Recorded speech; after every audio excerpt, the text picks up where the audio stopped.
Everybody, this is Steve from Commercial Forest Products, and I'm just heading home from Fontana. Sometimes you get a little jaded when you're working for a lumber company. You get to see a lot of interesting woods, especially when you deal with exotic woods, just not your typical pines and oaks and that kind of thing.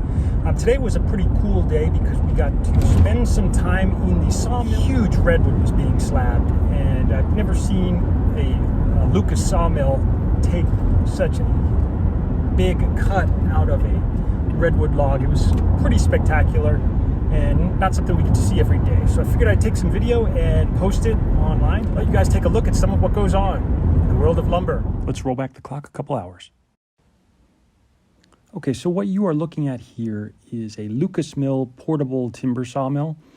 This is, I believe it is called a dedicated super slabber mill, and it is built to handle logs that are very large, bigger than almost 2 meters in width. I know this particular redwood log, we took a tape measure to it, and the diameter of the log is 48 inches. So, I mean, by redwood standards, I guess it's not humongous, but it sure has a large appearance as it's sitting on this horizontal sawmill, getting ready to be cut. So I was excited to see it. The cut they are taking is 12 inches deep by 48 inches long. The slab would be a 12-foot long slab, 12 inches thick by 48 inches wide.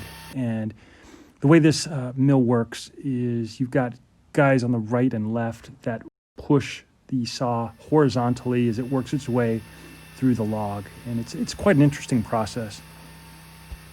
Of course, a couple things that everyone loves about the live edge redwood is that it has incredible color. As you can see, the red is just a bright, almost fluorescent red, and it just has a shimmer and chatoyance to it that it is amazing, considering it doesn't even have any finish on it or anything. So if it looks like this dry, you know it's going to look spectacular once it actually has a finish on it. And then, of course, for cutting slabs, the nice part is that it dries very fast. I mean, most people will just air dry these regardless of how thick they are because they dry so well, especially in California's desert climate. Now, don't get me wrong, it's not impossible to mess up the drying of a redwood, but I think of all the woods that I've ever worked with, I think redwood is probably the easiest to air dry. And by easiest, I mean it doesn't tend to, it's not very prone to end checking, even though you see some in the picture here we're looking at right now. It's not very prone to end checks. It also tends to equalize pretty consistently throughout the board so that you don't get areas of the board that are drying much faster than others, which is what typically results in twisting, cupping, checking, or all those nasty drying defects that you can get sometimes. Everyone always says that air drying times are approximately 1 year per 1 inch of wood thickness, and that seems to be the rule of thumb that I see everywhere online. Google it, and pretty much every website uses that reference. I don't know how much truth there is to it. In my experience with redwood, it dries a lot faster than that. I mean, especially, I know we're in a desert in Southern California, but despite the massive size of this redwood slab, I wouldn't be surprised at all if after a couple months of being air dried on sticks, it was under 20 degrees moisture content. Give it 6 months and it's down to 12%. At least that's been my experience here in Southern California.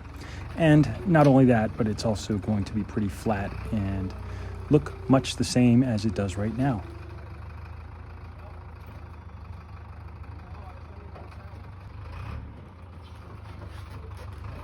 Here we go, guys. Second time is a charm.